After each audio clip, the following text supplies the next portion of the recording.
राष्ट्र सर्वप्रथम, राष्ट्र सर्वप्रथम, राष्ट्र सर्वप्रथम, राष्ट्र सर्वप्रथम। राष्ट्र सर्वप्रथम की बात कार्यक्रम में आप सभी राष्ट्रवासियों का हार्दिक स्वागत है। छत्तीसगढ़ के जगदलपुर में सीआरपीएफ के 84वें स्थापना दिवस परेड कार्यक्रम का आयोजन किया गया। केंद्रीय गृह मंत्री अमित शाह ने कार्यक्रम में बतौर मुख्य अतिथि हिस्सा लिया। कार्यक्रम को संबोधित करते हुए केंद्रीय गृह मंत्री अमित शाह ने देश की सुरक्षा और लोकतांत्रिक प्रक्रिया के निर्वहन में योगदान के लिए सीआरपीएफ की जमकर तारीफ की। उन्होंने आगे कहा कि वामपंथी उग्रवाद के खिलाफ हमारी लड़ाई अब अंतिम चरण में है। उन्होंने सीआरपीएफ के शहीद जवानों को श्रद्धांजलि देते हुए उनके परिवारों के प्रति अपनी कृतज्ञता भी जताई। आज सीआरपीएफ परिवार के उपस्थित सभी परिवारजनों, बच्चों और प्यारे जवानों, सबसे पहले सीआरपीएफ जैसे महान संगठन की 84वीं वर्षगांठ पर मैं देश भर में स्थित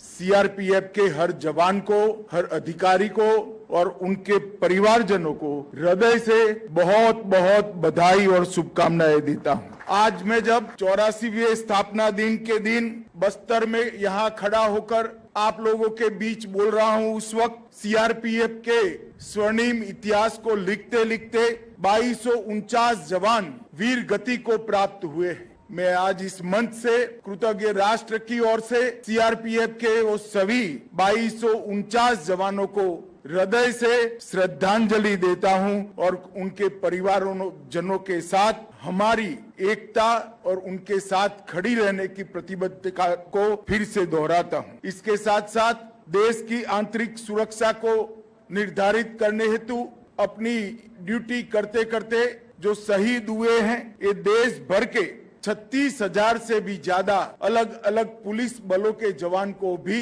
मैं श्रद्धांजलि देकर मेरी बात की शुरुआत करता हूं। मित्रों, आज सीआरपीएफ के स्थापना और वामपंथी उग्रवाद की समस्या की शुरुआत के बाद पहली बार मैं देश के गृह मंत्री नाते गर्व से कह रहा हूं कि पहली बार सीआरपीएफ का स्थापना दिन यहाँ छत्तीसगढ़ में बस्तर के अंदर हम मना रहे हैं। ये हमारे लिए बहुत आनंद और गर्व का विषय है। उस मौके पर छत्तीसगढ़ क्षेत्र के अंदर वामपंथी उग्रवाद को समाप्त करने के अभियान का नेतृत्व करते हुए सीआरपीएफ के 763 जवानों ने अपना सर्वोच्च बलिदान दिया है। मैं वो सभी जवानों को मनपूर्वक श्रद्धांजलि देता हूं और उनके परिवारजनों को बताना चाहता हूं कि आज वामपंथी उग्रवाद के खिलाफ हमारी जो लड़ाई है, विजय के अंतिम पड़ाव पर जो खड़ी हुई दिखाई पड़ती है, इसकी नींव में आपके परिजनों के सर्वोच्च बलिदान का बहुत बड़ा योगदान है। उनके बलिदान से ही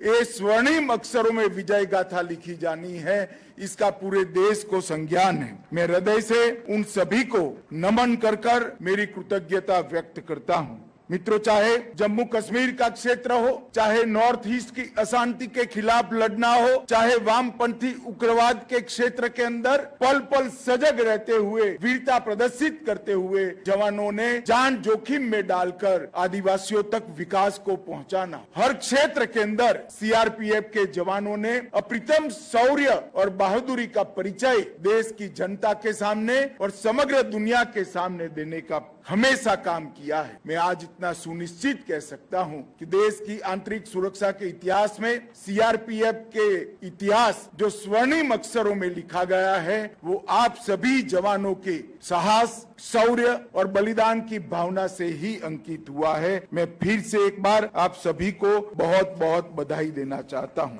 आज कार्यक्रम में सीआरपीएफ के अलग अलग 3 प्रोजेक्ट का लगभग 174 करोड़ रुपए के विकास कामों का लोकार्पण भी हुआ है। देश की जनता गर्व के साथ, संतोष के साथ और आशा के साथ देश की आंतरिक सुरक्षा के लिए आपके सामने आस लगाकर देख रही है। जिस प्रकार का 84 साल का गौरवमयी इतिहास है, उसी इतिहास को आप दोहराते रहेंगे और सुदृढ़ करेंगे और संपूर्ण वामपंथी उग्रवाद के सफाये तक इस क्षेत्र के अंदर हम तन्मयता के साथ मां भारत की के लिए काम करते रहेंगे। यही आप सभी से अपेक्षा है। वंदे मातरम, भारत माता की जय। आज हम इस कार्यक्रम में आपसे विदा लेते हैं। आप अन्य खबरों के लिए बने रहे। राष्ट्र सर्वप्रथम, वंदे मातरम, जाग उठा है भारत। राष्ट्र सर्वप्रथम